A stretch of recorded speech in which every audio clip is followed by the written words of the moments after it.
नमस्कार दोस्तों, स्वागत है आपके अपने यूट्यूब चैनल नर्सिंग एजुकेशन पर। तो गाइज, आज की इस क्लासेस में हम बात करने वाले हैं बहुत ही इम्पोर्टेंट 20 क्वेश्चंस के बारे में।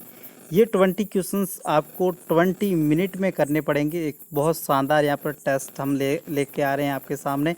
इस टेस्ट में आपको 20 क्वेश्चंस मिलेंगे और 20 मिनट टाइम मिलेगा। 20 मिनट में आप 16 प्लस क्वेश्चंस कर लेते हो तो यहाँ पे जो आपकी प्रिपरेशन है वो एग्जैक्ट बहुत शानदार रहेगी। और यहाँ पे जो एम्स एग्ज़ाम है वो जो है उसका क्रैक करने की जो प्रिडिक्शन है वो यहाँ पे आपकी बढ़ जाएगी। तो यहाँ पे बिना टाइम वेस्ट किए हुए इस टेस्ट को हम स्टार्ट करते हैं। किसी भी क्वेश्चंस में आपको हो सकता है कि टाइम 1 मिनट से ज़्यादा लगे एक क्वेश्चंस करने में, तो उस क्वेश्चंस को आप वीडियो को पॉज करके भी कर सकते हैं। मुझे नहीं लगता कि ये क्वेश्चंस आपका 1 मिनट के से ज़्यादा टाइम लेगा। बिल्कुल 1 मिनट के अंदर होना चाहिए, क्योंकि आप जब भी एग्ज़ाम देंगे तो वहाँ भी आपको इतना ही टाइम मिलेगा। तो यहाँ पे क्वेश्चंस आराम से कीजिएगा आप 20 क्वेश्चंस, और कमेंट बॉक्स में कमेंट ज़रूर करें आपके कितने क्वेश्चंस राइट हो रहे हैं। तो चलिए स्टार्ट करते हैं, लेट्स गो। यहाँ पे फर्स्ट क्वेश्चंस आपका रहेगा, irregular respiration characterized by apnea and hyper ventilation is known as. एक क्लाइंट है जिसको इरेगुलर रेस्पिरेशन है और उसको करेक्टराइज हो रहा है by apnea and hyper ventilation is known. तो यहाँ पे आपके सामने ऑप्शंस है। Options A Cheyne stroke respiration, option B hyper ventilation and option C आपके सामने है Kussmaul respiration, option D singing. तो यहाँ पे जो है क्वेश्चंस राइट आंसर क्या हो सकता है गाइज, एक बार फिर से क्वेश्चंस आप देख लीजिए, फिर भी ऑप्शंस देख लीजिए। उसके बाद आपका जो है राइट आंसर आप जो है एक कॉपी लीजिए पास में और उसमें लिख दीजिए कि हमने ये क्वेश्चंस आपका राइट बताया है। तो यहाँ पे irregular respiration characterized by apnea and hyper ventilation is known as. तो यहाँ पे हम राइट आंसर की अब बात करेंगे। 1 मिनट टाइम दिया गया आपको। तो यहाँ पे exact right answer option A यहाँ पे आपका आंसर राइट होने वाला है। तो दिस क्वेश्चन का जो है राइट आंसर है ऑप्शन ए चैन स्ट्रोक। जो रेस्पिरेशन होती है उसमें क्या होता है गाइज कि जो है रेस्पिरेशन है वो इरेगुलर होती है, और इरेगुलर रेस्पिरेशन के बाद में जो एक टाइम आता है जिसमें एपनिया होता है, उसको श्वास है जो कुछ क्षण के लिए यहाँ पे रुक जाता है, फिर वापस रेस्पिरेशन होता है। तो इस प्रकार से जो इसका जो है चक्र है एक तरह का चलता रहता है। तो यहाँ पे उस रेस्पिरेशन को क्या बोलेंगे अपन, साइन स्ट्रोक रेस्पिरेशन। तो नेक्स्ट क्वेश्चन की ओर मूव करते हैं। नेक्स्ट क्वेश्चन आपका रहेगा, positive Kernig sign is observe in. नीचे जो कंडीशंस दे रखी है इनमें से कौन सी कंडीशंस में है जो पॉजिटिव कर्निंग साइन है वो ऑब्जर्व किया जाता है। ऑप्शंस ए आपका है nephritis, options B appendicitis, option C meningitis and options D cholecystitis. तो यहाँ पे हम राइट आंसर की इस क्वेश्चन में बात करेंगे। तो options A is the right answer, sorry A गलत रॉन्ग आंसर है। इसका जो राइट आंसर रहेगा गाइज जो है क्वेश्चन आपको पॉजिटिव कर्निंग साइन पूछा है, तो यहाँ पे option C is the right answer. Meningitis होता है यहाँ पे कर्निंग साइन जो है मेनिंजाइटिस की कंडीशन में देखा जाता है। तो यहाँ पे नेक्स्ट क्वेश्चंस की ओर हम मूव करेंगे। थर्ड आपका क्वेश्चंस रहने वाला है दोस्तों, lead poisoning is also known as. Lead poisoning होती है, उस लेड पॉइजनिंग को दूसरा किस नाम से आप जानते हैं। ऑप्शंस ए आपका है asterixis, option B plumbism, option C Plummer Vinson syndrome, option D Prader Willi. तो यहाँ पे एग्जैक्ट इस क्वेश्चन का राइट आंसर आप क्या बताना चाहते हैं, ज़रूर जल्दी कीजिए। Options A B C D. तो यहाँ पे हम इस क्वेश्चन की जो राइट आंसर की बात करेंगे तो option A is the right, sorry option B is the right answer. Plumbism ये है जो इसका राइट आंसर रहने वाला है। तो यहाँ पे नेक्स्ट क्वेश्चन की ओर हम मूव करते हैं। नेक्स्ट क्वेश्चन रहेगा फ्रेंड्स, 4th नंबर का question, the doctor is preparing to remove chest tube from the client's left chest. In preparation for the removal the nurse should instruct the client. एक doctor है जो preparing to remove the chest tube, एक client है जिसकी chest tube लगी हुई है, उसको रिमूव करने के लिए वो प्रिपेयर कर रहा है। तो प्रिपेयरिंग के दौरान नर्स उस क्लाइंट को क्या जो है इंस्ट्रक्शन देगी कि आपकी जो चेस्ट ट्यूब हम बाहर निकाल रहे हैं तो यहाँ पर इस क्वेश्चंस का मीन्स आपको समझ में आना चाहिए। क्वेश्चंस एक नहीं 2 बार पढ़ लेना चाहिए। तो यहाँ पे क्वेश्चंस ये कह रहा है कि एक डॉक्टर है जो प्रिपेयर कर रहा है किसको, चेस्ट ट्यूब रिमूव करने को एक क्लाइंट को। उसके लिए नर्स उस क्लाइंट को क्या जो इंस्ट्रक्शन देगी कि हम आपकी जो है ट्यूब बाहर निकाल रहे हैं तो आपको क्या करना होगा। तो यहाँ पे ऑप्शन आपके सामने है। Option A breathe normally, option B hold his breath and bear down, option C take a deep breath, option D sneeze on command.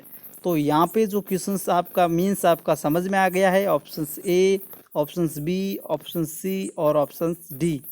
तो यहाँ पे आपका राइट आंसर क्या होने वाला है गाइज। तो यहाँ पे जो राइट आंसर होने वाला option B hold his breath and bear down, क्योंकि इसको भी हम वाल्सेला मानूवर भी बोल सकते हैं। क्लाइंट को जो है होल्ड करने को बोलते हैं ब्रीथ, ताकि उस टाइम जो है चेस्ट ट्यूब है हम रिमूव कर सकते हैं। तो यहाँ पे option B is the right answer. Next question आपका 5th नंबर रहने वाला है। An autograft is taken from the client's left leg, the nurse should care for the donor side by. एक क्लाइंट है जिसको ऑटोग्राफ किया है लेफ्ट लेग का, तो उसके लिए लेफ्ट लेग के लिए, और the nurse should care for the donor side, donor side की जो है नर्स क्या केयर करेगी, उसके लिए क्या प्रिपेयरिंग करेगी। ऑप्शंस आपके सामने हैं। ऑप्शंस ए रहेगा covering it with a occlusive dry dressing, options B keeping the side clean and dry, and option C applying a pressure dressing, and options D wrapping the extremity with a elastic bandage. तो यहाँ पे questions आपको समझ में आ गया होगा। तो इस क्वेश्चंस का राइट आंसर आप बताने की कोशिश करें, क्या होगा राइट आंसर। सो गाइज इसका राइट आंसर है, आप डोनर साइड को किस तरीके से करेंगे। यहाँ पर डोनर साइड को आप keeping the side clean and dry, उस साइड को आप जो है क्लीन एंड ड्राई रखेंगे। तो option B is the right answer. Next 6 number questions की ओर मूव करते हैं दोस्तों। 6 नंबर क्वेश्चंस आपका रहने वाला है। The physician has order corticosteroid ear drop for a 2-year-old to administer the ear drop the nurse should. एक फिजिशियन है जो ऑर्डर करता है एक ईयर ड्रॉप डालने के लिए। जो बच्चा है उसकी उम्र है वो 2 साल है, और उस ईयर ड्रॉप को डालने के लिए नर्स आपकी जो है क्या कौन सी कंडीशंस में ईयर ड्रॉप डालेगी, उसके लिए क्या करेगी। तो यहाँ पे 2 ईयर का बच्चा दे रखा है। तो यहाँ पे ऑप्शन ए आपके सामने है pull the ear down and back, option B pull the ear straight out, option C pull the ear up and back, option D leave the ear undistributed. तो यहाँ पे जो एग्जैक्ट राइट आंसर होगा, option आप answer देने की कोशिश करें, option A is the right answer. क्योंकि यहाँ पे जो 3 ईयर तक यदि बच्चा होता है, 3 साल के बच्चे यहाँ पे क्वेश्चंस पूछे, तो यहाँ पे एग्जैक्ट आंसर ये जाएगा pull the ear and down and back. तो यहाँ पे यदि अडल्ट का पूछे दोस्तों, तो अडल्ट का यहाँ पे pull the ear up and back, ये जो है अडल्ट की कंडीशंस में राइट हो जाएगा। तो यहाँ पे जो इस क्वेश्चंस का राइट आंसर ऑप्शन ए रहेगा। नेक्स्ट क्वेश्चंस हम आपके सामने लेके आए हैं। Immediate chief complain following cerebral aneurysm rupture is. जो सेरेब्रल एन्यूरिज्म होता है उसकी रप्चर के दौरान जो इमीडिएट चीफ कंप्लेन क्या रहने वाली है। ऑप्शंस ए आपके सामने हैं photophobia, and options B epistaxis, option C otorrhea, and next options D explosive headache. तो यहाँ पे जो है क्वेश्चंस आपके सामने हैं। इमीडिएट चीफ कंप्लेन पूछी है किसकी, सेरेब्रल एन्यूरिज्म की कंडीशंस यदि वो रप्चर हो जाता है, तो यहाँ पे राइट आंसर होगा option D is the right answer. Explosive जो है उसका हेडेक होने वाला है इस कंडीशंस में, तो यहाँ पे डी आंसर राइट हो जाता है। नेक्स्ट क्वेश्चंस की ओर मूव करेंगे हम। Which of the following nursing action is considered as a malpractice. निम्नलिखित कंडीशंस दे रखी है, इनमें से कौन सी कंडीशंस है वो माल प्रैक्टिस में, जो नर्सिंग माल प्रैक्टिस के लिए जो है एक्शन है, नर्सिंग एक्शन है जो माल प्रैक्टिस में माना जाएगा। तो यहाँ पे कौन कौन से एक्शंस है जो माल प्रैक्टिस में, ऑप्शंस आपके सामने हैं। ऑप्शन ए है आपका improper administration of medication, and options B failing to notify a doctor when something is really wrong, and option C injury a patient with equipment के साथ इंजूरी कर देते हैं। Option D all of the above. यहाँ जो ऊपर दिए गए हैं सभी क्वेश्चंस राइट हैं, या means option A so D is the right answer. All of the above सारी कंडीशंस है वो माल प्रैक्टिस में मानी जाएगी, क्योंकि जो गलत जो है मेडिकेशन भी एडमिनिस्ट्रेशन करना ये सब माल प्रैक्टिस में। तो इस क्वेश्चंस का हम राइट आंसर ऑप्शन डी यहाँ पे देते हैं। नेक्स्ट क्वेश्चंस की ओर मूव करते हैं। When the patient vomits the most important nursing objective is to prevent. एक क्लाइंट है, एक पेशेंट है जो वॉमिट करता है और उसका मोस्ट इम्पोर्टेंट नर्सिंग उद्देश्य क्या रहेगा कि उसको प्रिवेंट करने के लिए। तो यहाँ पे आपके सामने ऑप्शंस दे रखे हैं। Option A rupture of suture line, options B metabolic alkalosis, option C dehydration and option D aspiration. तो यहाँ पे आपको मोस्ट इम्पोर्टेंट यहाँ पे नर्सिंग ऑब्जेक्ट पूछा गया है। तो यहाँ पे दोस्तों मोस्ट ऑफ जो है नर्सिंग ऑब्जेक्ट पूछा है, तो यहाँ पे जो है एस्पिरेशन की कंडीशंस आपके यहाँ पे राइट आंसर हो जाएगा। Option D right answer. उसको एस्पिरेट होने से आप प्रिवेंट करेंगे, ये नर्सिंग की महत्वपूर्ण भूमिका रहेगी। Next questions, which of the following nursing actions should be given highest priority when admitting the patient into the operating room. एक पेशेंट है जो ऑपरेटिव रूम में एडमिट हो रहा है, उसके लिए नर्स है वो हाईएस्ट प्रायोरिटी कौन सी देगी। नीचे जो प्रायोरिटी दी गई है इनमें से नर्स है वो कौन सी हाईएस्ट प्रायोरिटी देगी। तो यहाँ पे ऑप्शन ए है level of consciousness, option B patient identification and correct operative consent, option C positioning and skin preparation and option D vital sign. तो यहाँ पे ऑपरेटिव कंडीशंस के दौरान आप नर्स कौन सी जो है हाईएस्ट प्रायोरिटी पे रखेंगे, आप आंसर देने की कोशिश करें।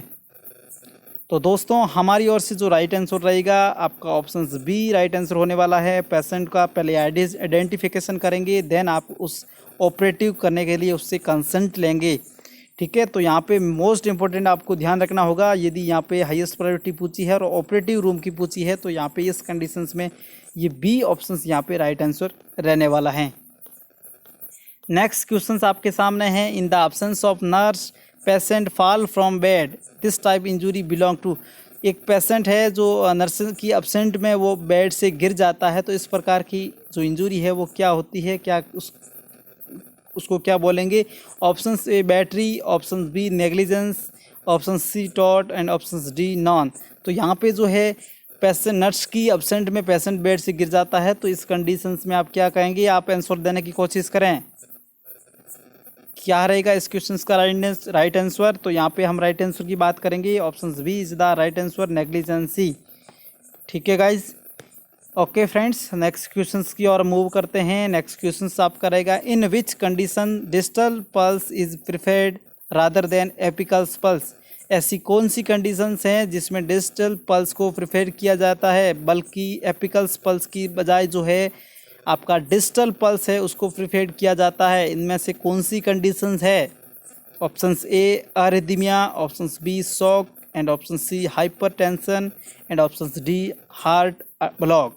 तो यहाँ पे क्वेश्चंस आपको समझ में आ गया होगा कि ऐसी कौन सी कंडीशंस है जिसमें डिस्टल पल्स की जो प्रिफेर किया जाता है रादर देन एपिकल पल्स। तो यहाँ पे शॉक की कंडीशंस में यहाँ पे जो यूज़ किया जाता है option B is the right answer. Braden scale is used for assessing the risk. Braden scale है वो किसकी जो है किसके लिए इसका असेसमेंट, किसके असेसमेंट के लिए उसको यूज़ किया जाता है। तो यहाँ पे option A decubitus ulcer and option B diabetes mellitus and option C hypertension and option D आपका रहने वाला है यूरिनरी ट्रैक इन्फेक्शन। तो यहाँ पे हम राइट आंसर की बात करेंगे, आप राइट आंसर देने की कोशिश करें। कौन सा रहेगा इसमें राइट आंसर, बिल्कुल कोशिश करें। तो यहाँ पे राइट आंसर रहेगा option A is the right answer, decubitus ulcer या फिर इसको बोलते हैं प्रेशर अल्सर। प्रेशर अल्सर की दौरान आपको यहाँ पे ब्रेडन स्केल का यूज़ किया जाता है। So next questions, interval between exposure to infection and occurring of sign and symptom is known as. काफ़ी अच्छा क्वेश्चन है, काफ़ी बार पूछा गया है एग्जाम में। इंटरवल, इसमें इंटरवल पूछा है बिटवीन किसके, exposure to infection and occurring of sign and symptom, sign and symptom आने के बीच और एक्सपोजर इन्फेक्शन के बीच की जो कंडीशन है उसको क्या बोलते हैं। ऑप्शंस ए आपके सामने हैं incubation period, options B prodromal stage, option C incidence, option D surveillance. तो यहाँ पे एग्जैक्ट राइट आंसर क्या होगा आप बताने की कोशिश करें। तो यहाँ पे इस कंडीशंस को बोलते हैं इंक्यूबेशन पीरियड। डिजीज होने से साइन एंड सिम्टम आने की कंडीशंस है वो इंक्यूबेशन पीरियड कहलाती है। Option A is the right answer. Next question आपके सामने रहने वाला है, 0 dose of OPV is given. Oral polio vaccine की जो 0 डोज होती है वो कब देते हैं, at 1 month, when child having diarrhea, या फिर when child is having polio, और नेक्स्ट एट बर्थ। तो यहाँ पे क्लाइंट आपको जो है बच्चे को है 0 डोज ओपीवी कब देते हैं, आप आंसर देने की कोशिश करें। तो यहाँ पे हम राइट आंसर की बात करेंगे तो option D is the right answer, at birth उसको है 0 डोज लगा देते हैं ओरल पोलियो वैक्सीन की।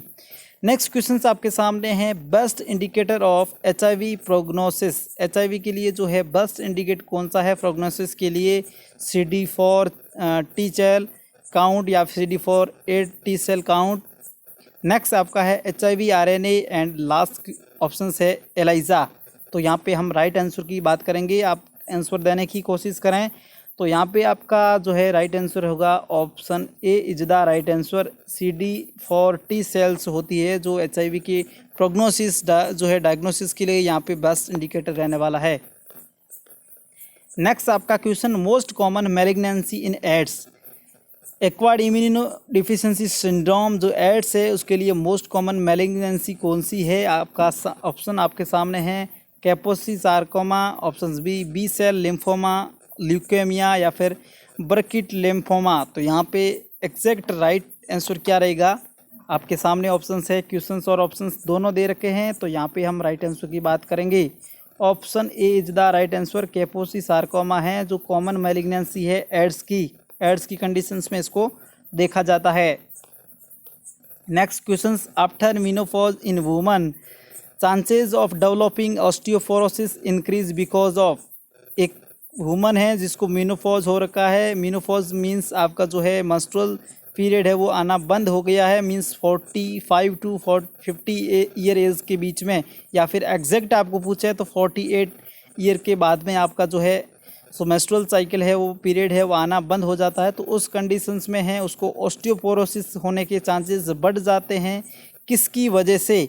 तो यहाँ पे ऑप्शंस ए आपके सामने हैं, decrease in oestrogen level, increase in oestrogen level, and C option है decrease in LH level and decrease in FSH level.